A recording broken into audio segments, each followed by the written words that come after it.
Okay. I think we're on, Lucy. Yes. Good morning, everyone. I think that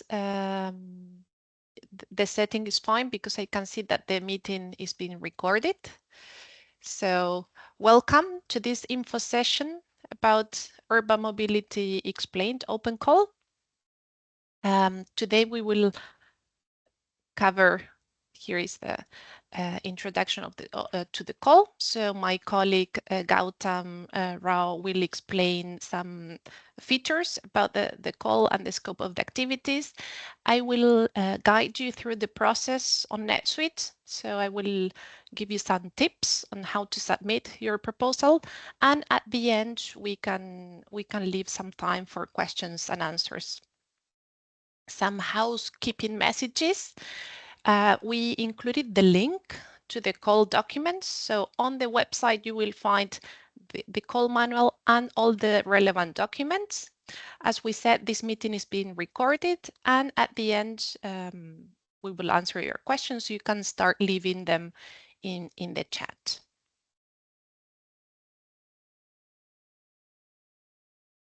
Now I will give the floor to my colleague Gautam. So if you want, I can, yeah. Okay, thank you. Hello, everyone. Thanks for joining us for this info session. I'm Gautam Rao. I'm the head of the Competence Hub. So the Competence Hub, also known as Urban Mobility Explained, or UMX, is what we refer to as the professional school or the professional learning department within EIT Urban Mobility. I recognize some faces here, so I know some of you or many of you maybe already know about UMX and the Competence Hub, but for those of you who don't, so we're part of the Academy department within EIT Urban Mobility. The Academy really focuses on closing the knowledge gap, so developing the experiences, courses, and let's say learning formats that are needed to empower the current and next generation of mobility practitioners so that they can allow us to overcome the knowledge gap and develop and have the knowledge that is needed to develop innovative solutions to make mobility more innovative and sustainable. Okay, so in Academy, we cater to, let's say, three main types of audiences: master students through the master school, PhD graduates through the doctoral training network, and then we work with professionals, mobility professionals, or even people outside of mobility that want to enter mobility and want to reskill and upskill in order to achieve their professional goals, as well as organizations, so mobility organizations that want to reskill or upskill their employees or their ecosystem. So that's what we do at UMX, and that's what this call is about.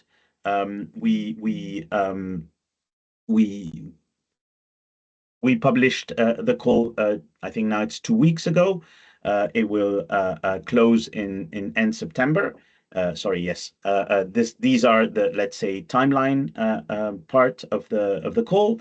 And the idea for us is to leverage the call to invite our partners and future partners to present proposals that will help us achieve our mission, which is empowering mobility professionals and closing the mobility knowledge gap.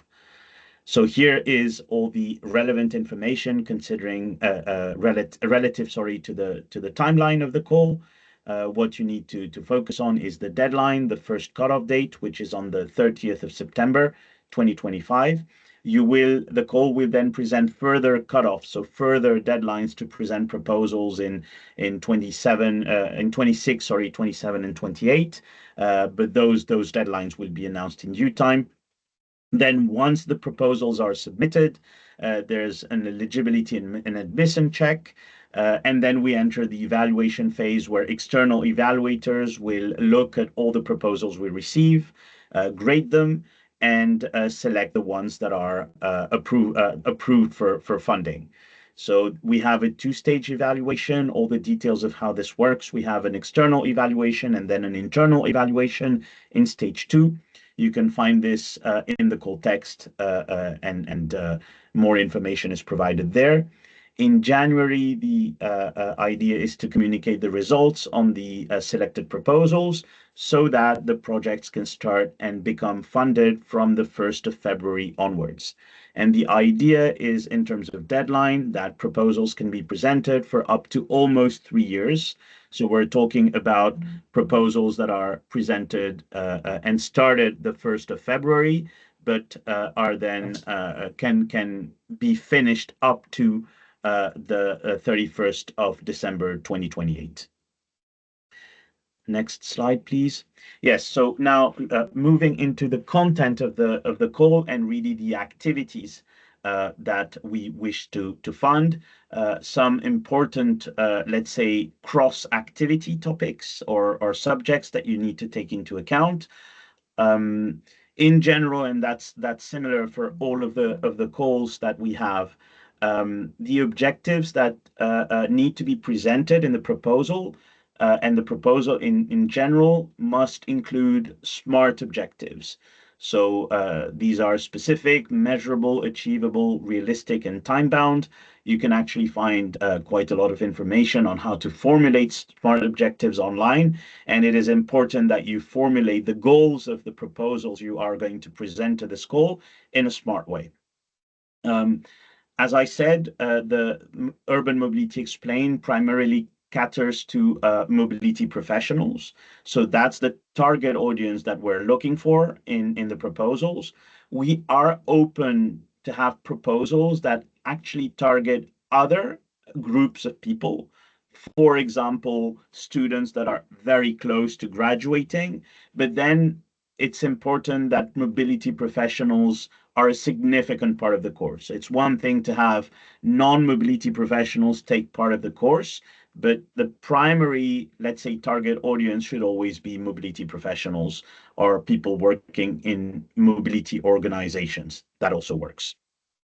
In terms of learning content, it's a bit of the same. We want to focus the majority of our funding towards urban mobility topics. We give you more information in the call manual on what these are and what are the different topics that we're interested in. So please look into this. But, and this is also an important maybe evolution compared to previous years, we are also open to having non-mobility topics. So, for example, leadership or funding, access to funding, or AI, but provided it's addressed to people that work within the mobility ecosystem.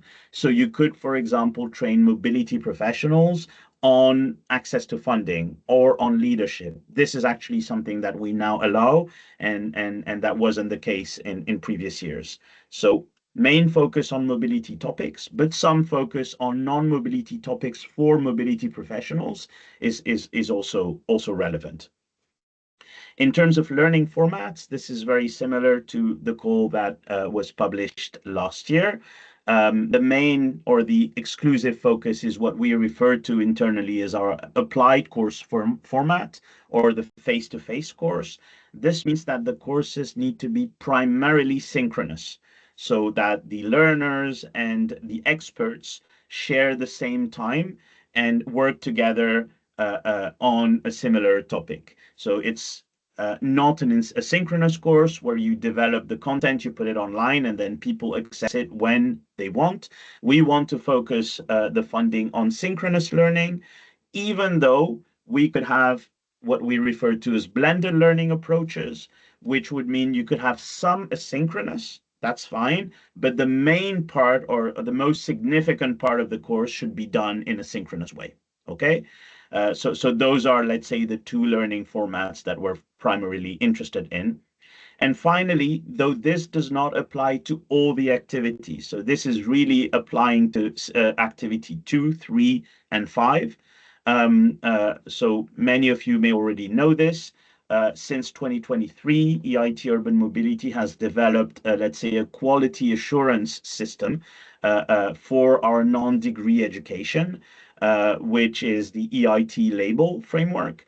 And so we would need in activity 2, 3, and 5, the proposals that we receive to comply with this quality. More information is also provided in the call, as well as in the additional documents provided in the call website. Lucy, if you want to move to the next slide. So now we move towards the different activities that are funded through the call. The first 5 ones are actually very similar to the ones that were detailed last year. So not a lot of surprises, maybe some small tweaks here and there that I will detail. And then we have, let's say, 2 new activities that didn't appear in the previous calls that I will also, of course, go through. So when it comes to activity number 1, these are really projects or proposals that we want regarding the development and the commercialization of our face-to-face courses.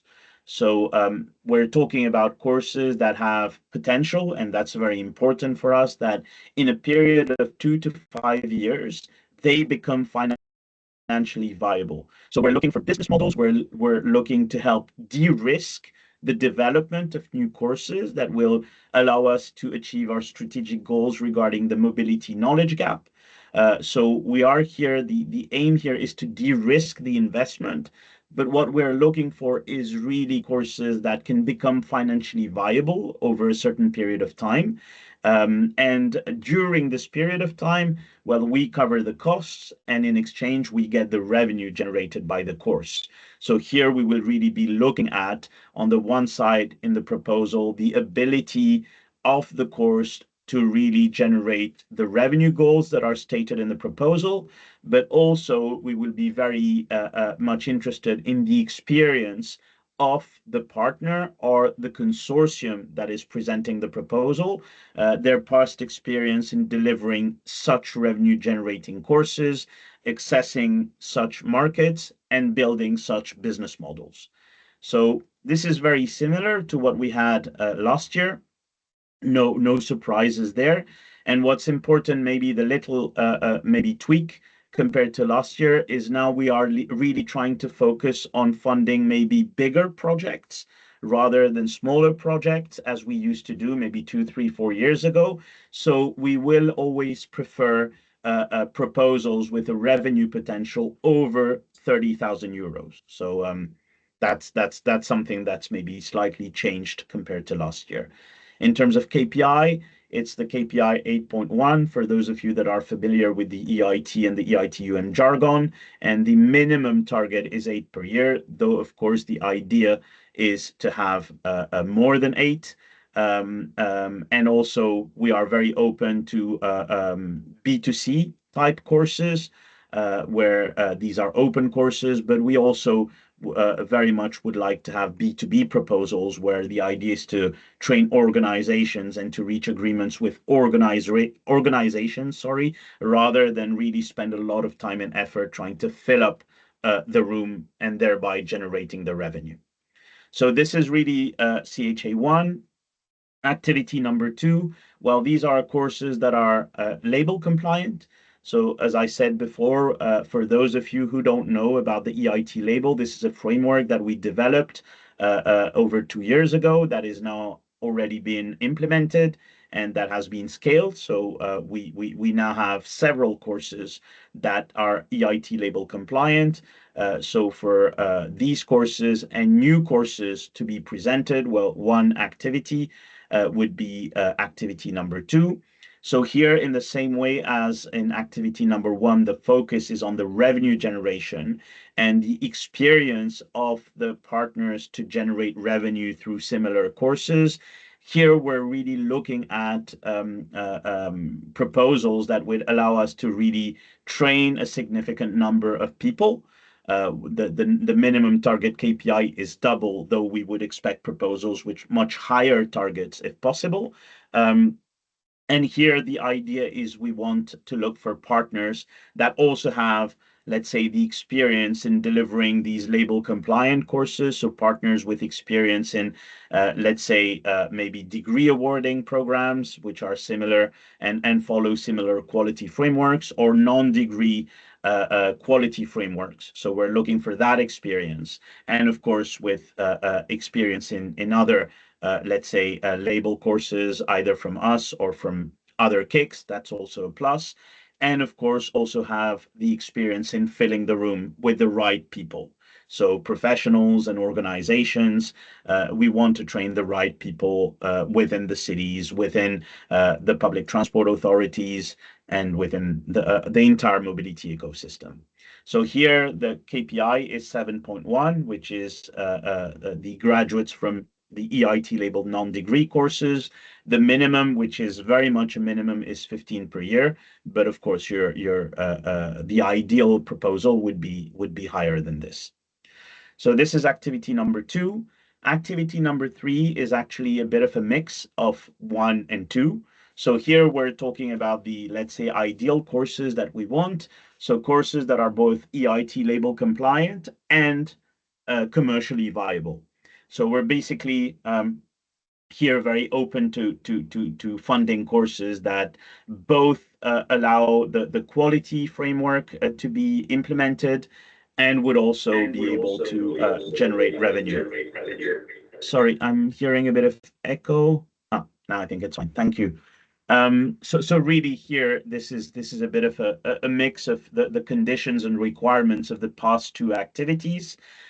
We want partners that have proven experience in both, let's say, working in quality assurance frameworks for courses, either degree or non-degree, but also generating revenue and monetizing their access to specific markets of mobility professionals or organizations. Here again, KPI 7.1, we do decrease the target because we're also aware of the, let's say, commercial challenges that those courses would face. But this would be mainly what activity number 3 is about. So now moving to the next one, activity number 4. This is basically for courses that we already funded. So courses that are not new courses. We want to focus activities 1, 2, and 3 mostly on new courses, whereas activity 4 is really, let's say, replicating, scaling up, even remodeling, but really using existing successful revenue generating courses and doing new cohorts either in a new market. So that would mean translating the course or finding local partners to deliver the course in a new country, but also sometimes maybe moving some of the content to online, or maybe identifying new commercial opportunities. So really the idea is, how can we leverage existing courses that are successful, that have already demonstrated their ability to generate enough revenue? Well, this activity is really about taking an existing successful course to the next level.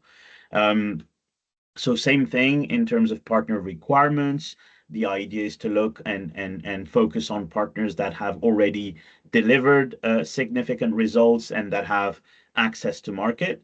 And in terms of financial sustainability, well, ideally, we would prefer bigger courses that generate more than 30,000 euros revenue rather than smaller ones. And in terms of KPI, again, we move back to KPI 8.1. Okay. Then activity number 5 is a bit of the same as number 4. Here we want to replicate, scale up, and remodel label courses. So the ones that are initially presented maybe in activity number 2 in past calls, but have a proven, let's say, track record, and we know that this is working well, and we want now to leverage them to access new markets. Well, this would be presented in a proposal for activity 5.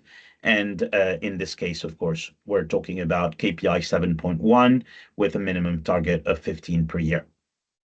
So these are the 5, let's say, activities that are quite similar to the ones that we already had in the previous editions of the call. So I don't expect a lot of surprises here. but of course, happy to answer your questions at the end of the session on any of them. We've also included two new activities within the call, which now I will present. The first one is on, let's say, the upgrading, scaling up, and remodeling of courses that are not, let's say, previously funded by the Competence Hub or EIT Urban Mobility. So if there are courses that are there that are currently targeting another audience or that you're not doing with us, but that hold the potential of actually being relevant for, let's say, the UMX audience or for the targeted audience that we want to target in line with our strategic objectives, then we could also look at improving these courses together or even repurposing them for let's say, repurposing them, sorry, from non-UMX audiences to UMX audiences. So this is what this activity is about. And here the idea is to start looking at what exists outside of, let's say, the UMX scope. And if there are things that are actually relevant for us, then we're interested. In here, the focus is really on the commercial side of things. So again, we want to look at, existing courses or training projects that generate revenue, focusing on partners that also have a strong track record in designing, delivering, and commercializing these type of courses. But the idea is to look at strong courses that we feel could really benefit the UMX audiences, and to use the funding to improve them, to develop them, and to remodel them to make them even better, and to open them to UMX audiences. In terms of requirements, it's the same as our commercial courses. So really looking at the right partners with the proven experience and focusing on slightly, let's say, bigger proposals that are able to generate over 30,000 euros. Okay, so this is activity number 6. And finally, last but not least, we would have activity number 7. So this is really a bit of a different focus for us. The idea here is to look at our audiences in terms of specific, let's say, groups of organizations. So, for example, for cities or for startups, for example, we have different groups of let's say, mobility organizations that face similar challenges. And so we see sometimes that when we work with cities or, for example, with startups, it's not always easy to be able to fully understand their training needs. And this is also something that we want to help to overcome. So in this activity, the idea is to also include, let's say, the analysis of this specific group. So, for example, if you're talking about a group of cities, it's not just about what training they could do, but we could also include some kind of consultancy analysis within the proposal, which would also then include the delivery of a custom course pathway. So the idea here is really to support the development of custom courses for a group of entities, such as cities or startups or another collective group of entities. So we would be able to support, let's say, the analysis part of before we come to actually designing the course. But again, here the focus is on commercial courses or courses with a strong commercial potential. So we would be looking at partners with the experience already proven to delivering such courses for these types of organizations.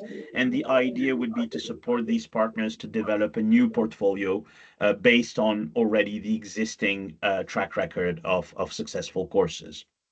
So this is basically activity number 7. I think that was really, in a nutshell, the different activities that will be covered by the call. Now I think I'll hand back the floor to Lucy so she can present the guidelines on how you need to present a proposal, and then we will be both happy to answer any of the questions you have. As she said, if you have any questions already, do put them in the chat. And once Lucy has finished on the process side of things, we will both be happy to answer your questions. Thank you very much, Gautam. Let's move on to the admin part, how to submit your proposal. First, I included some theory, but I think it will be easier to take a few minutes after the theoretical part to have a look at the system. I will show you the different sections in the application form. So first, to start, you need the PIC number. This is the number that you obtain in the EU Funding and Tender portal. If you don't remember, if you have this PIC number, you can check it. We included the link here where you put the name of your organization and you can check it there. After you get the PIC number, you will need to register in NetSuite. So by filling in what we call the PIF, the Partner Information Form. Remember that we need some time to process the application, so it may take up to 2 working days. That's why we recommend that you start since early enough so that we don't have surprises. Once you're registered in NetSuite and you have proper access and everything is working properly, you will need to go to the menu where you have menu, call for proposals, open calls. And there you will find the UMX open call. There are six main sections in the application form. So you see the main information section, pretty obvious. So you have the title, the summary, the start date, end date. Then you have the partner information. Here it's important that all partners must be registered in NetSuite. So if you're a consortium, everyone must have a PIC, everyone must have filled in the PIF. Project scope, I will show you now the application for, so the guidelines for applicants, because we recommend that you work offline and then you copy paste the content, because sometimes the system can give errors and you may lose the information. So that's why we recommend to work offline. Supporting documents are optional in this call. You can provide, if you want, supporting documents like figures, graphics, pictures. Work plan. You will need to structure the project in work packages and you will need to indicate the deliverables and of course the financial parts, so the budget. One important thing that I will show you in a minute is that the work plan and the budget are interlinked. So if you don't fill in properly the work plan, you will not get the right, let's say, fields in the budget part. So just to keep in mind, these two are related. Some tips regarding the work plan. Try to limit the number of work packages. Normally from 3 to 5 work packages is enough. The work package leader must also be a contributor. So I will show you now that you will need to indicate the contributing partner. And you will need to indicate the budget for each one and include the deliverables and KPI as indicated in the call manual. So again, we recommend that you always work with the call manual on your side because you will need to refer to all the indications for each activity as Gautam explained. The budget part, as I said, is linked to the work plan. We cannot have a zero budget under one partner. We don't have the status of observer or something similar. So if you're a partner in the project, you're supposed to have some activities, you're supposed to have a role and a budget. Again, try to register in NetSuite as soon as possible. If you have any technical issues, you can contact the PMO team. Here you have the email address. Don't include external links in the application form. And as I said already, try to work offline, plan your proposal with enough time, plan the work plan, and the budget should be the last part to fill in. Because if you don't have a clear idea of the work plan, you will not be able to work on the budget. Save off often. So I will show you now. You have the option to save as draft, and needless to say, don't wait for the last minute to submit the application form. Regarding the submission, the big moment of submitting the proposal, remember that there is no way to go back. Once you press the submit button, it's gone. So we recommend that you save as draft, you revise the proposal with enough time, and again, submit early enough, because if you have any technical issue and it's after the deadline, we don't consider proposals after 5 p.m. on the 30th of September. When you click on submit, you will get this message that says your application has been received. You will not get an email notification in this case, but you will find the application under your I will show you the section. You have a section that is called My Applications, and there you will be able to see the proposal and the status, if it's in progress, if it's submitted, etc. Here you have the links to the call manual, the guidelines for applicants. As I said, please respect the deadline. And here you have a contact email address in case you have any questions when you are elaborating your proposal. Before going to the demo, let me switch screens. I want to show you my screen. So I switch. Is it okay now? Can you see the website? Yes. Maybe, yes, Lucy. okay. So here you have all the documents, and one that I wanted to, well, all of them are equally important, but of course the call manual, eligibility of expenditures.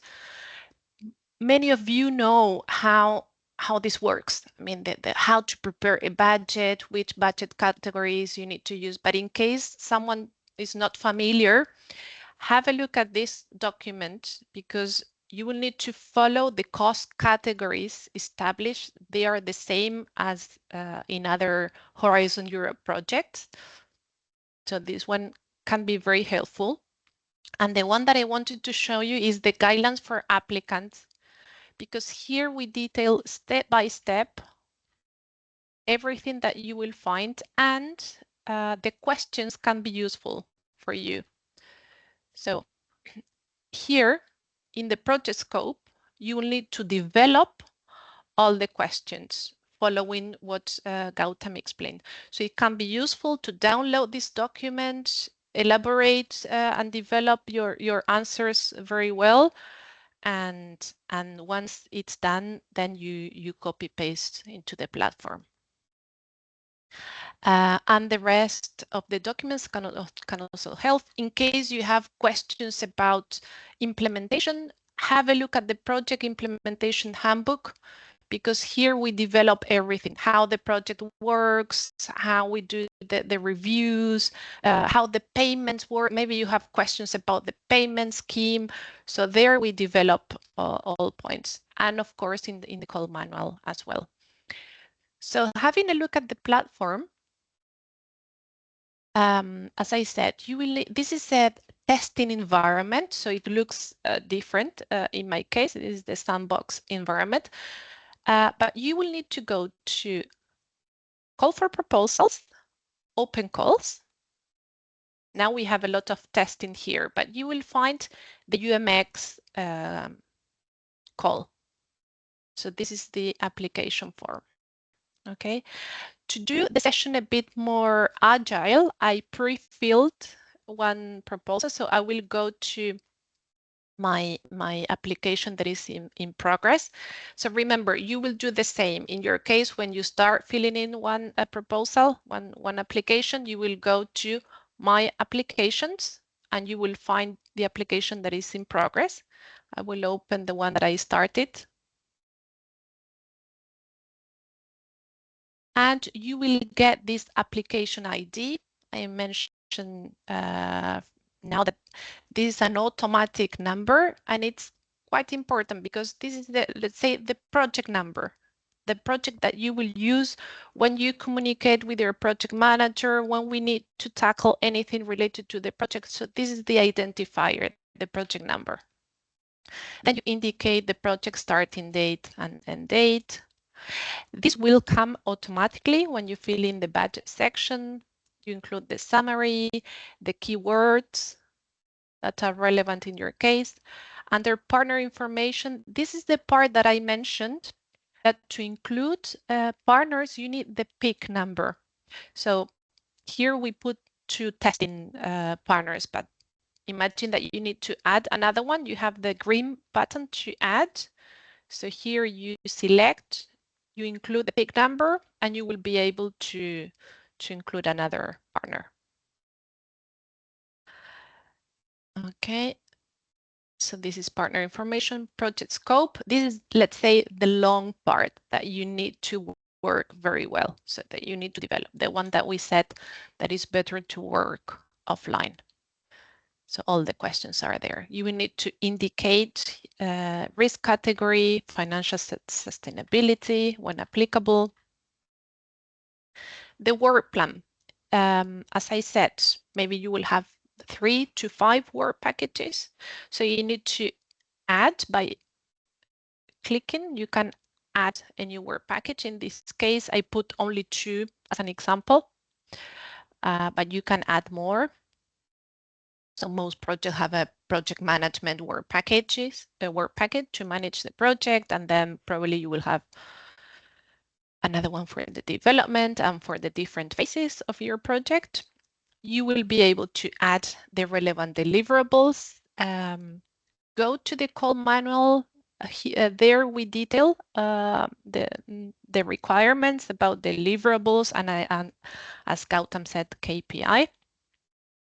For KPI, as you saw, it depends on each activity. So you need to refer to the call manual, and it's pretty straightforward. So you need to add the corresponding KPI.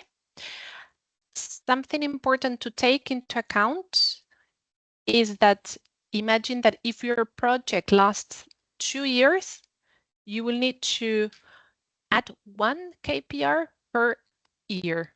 So you will need to indicate the target for 2026 and for 2027, if applicable. So that's KPI. Documents, as we said, optional. And the budget, this is the part that I wanted to show you. It's interlinked to the work plan. You will always see the budget summary. So the budget summary comes automatically, summing up the budget for each partner.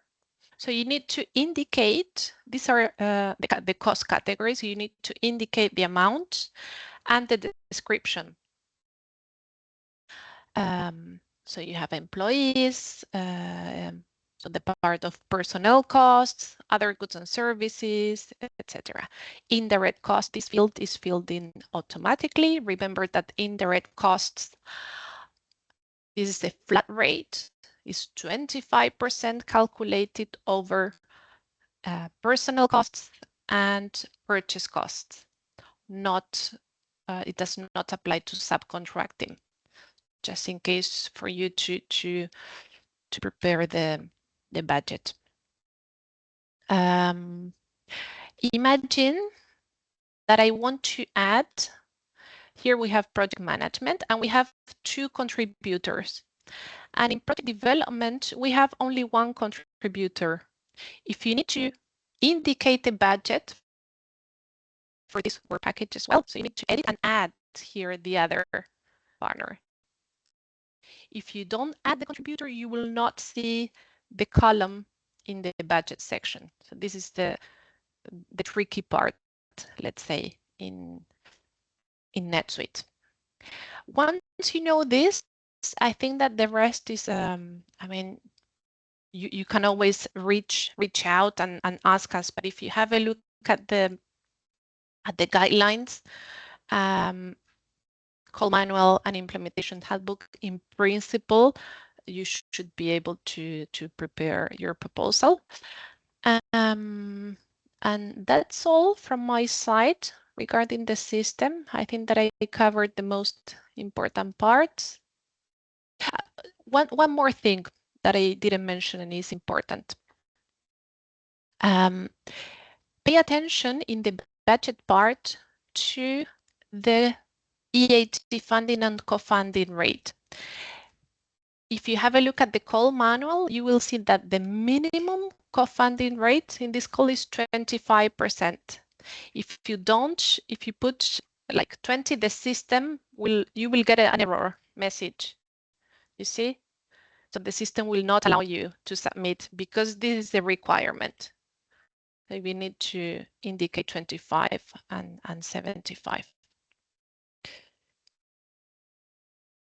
Yeah, that was the last detail, but an important one to keep into account. And yeah, and now perhaps we can move on to the questions. I will stop sharing. And I see that we have some in the chat. Yes, I see there's a question from Spiros that I will, there's two actually. So I'll start with the first one. Regarding the activity 7, the idea here is all the other activities from 1 to 6 focus on course development.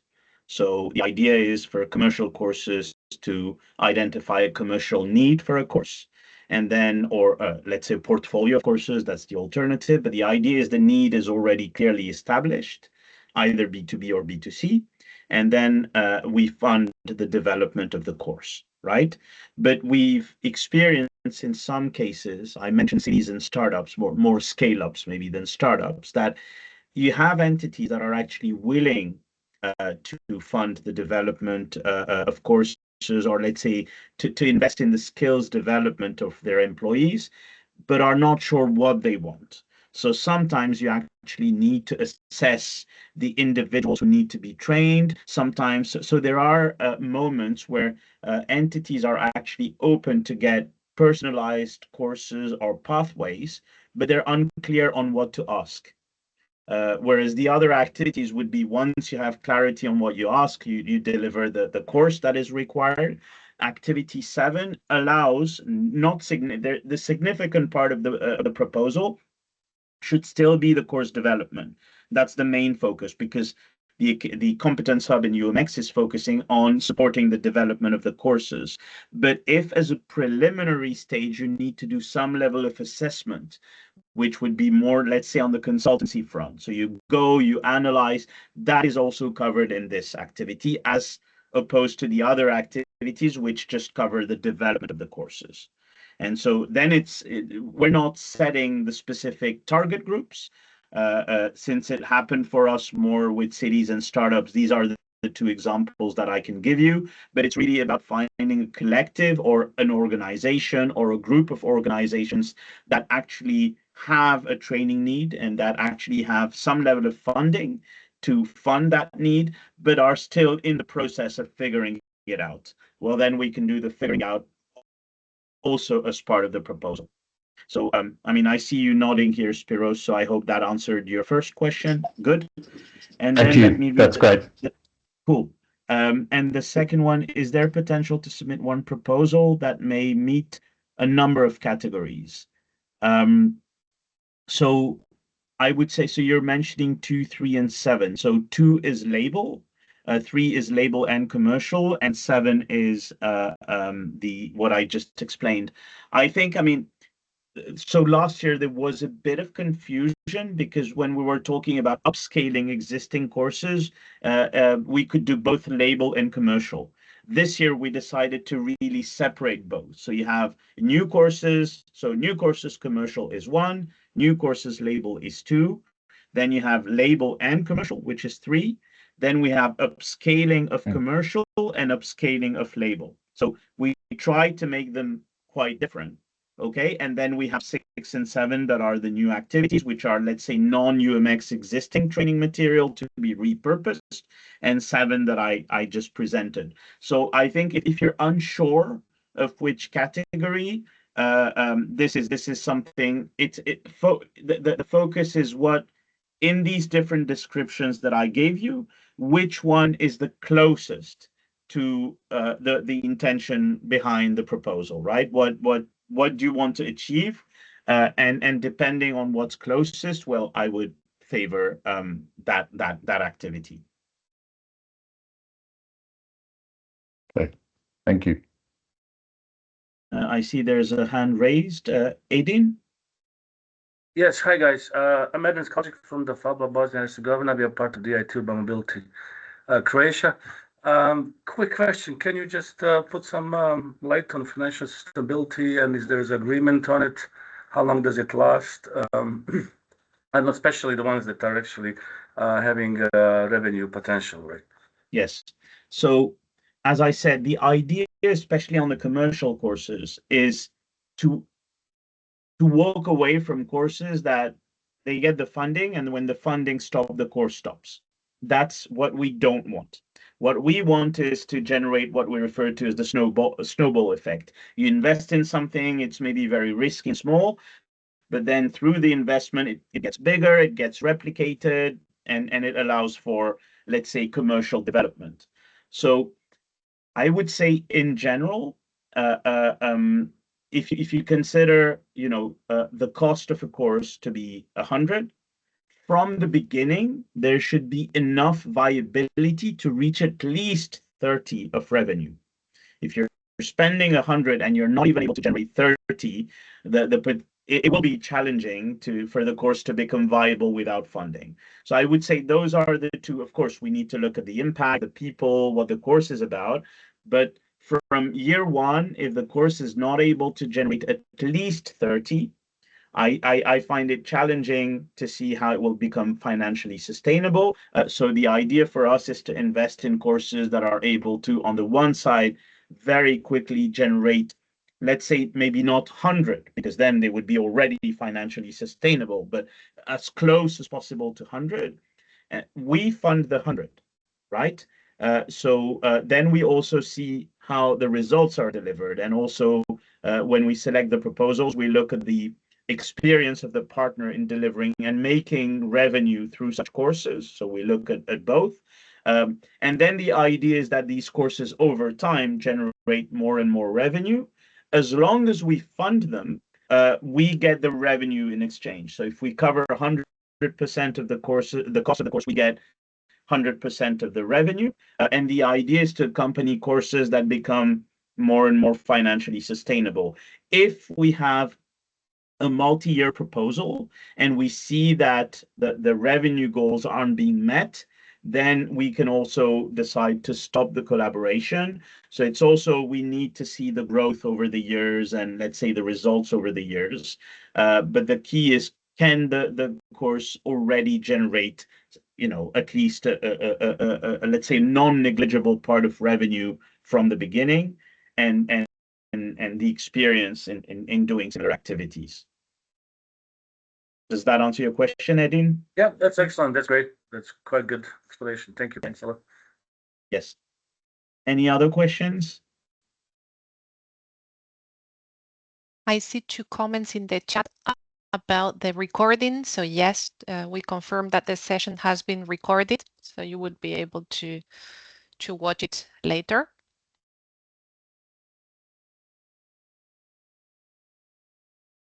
Anything else? As Lucy said, there is also a contact email. If you have any questions or any doubts, you can also reach out about this to us, and we will answer you as soon as possible. Let's maybe wait just a minute more if people have more questions, but otherwise, maybe we can conclude the info session. I don't know, Lucy, if there's anything else you wanted to share. I don't see any other comments, so I think that we can finish this session. So thank you very much, everyone, for your interest. So we look forward to receiving your proposals, and we will be in touch.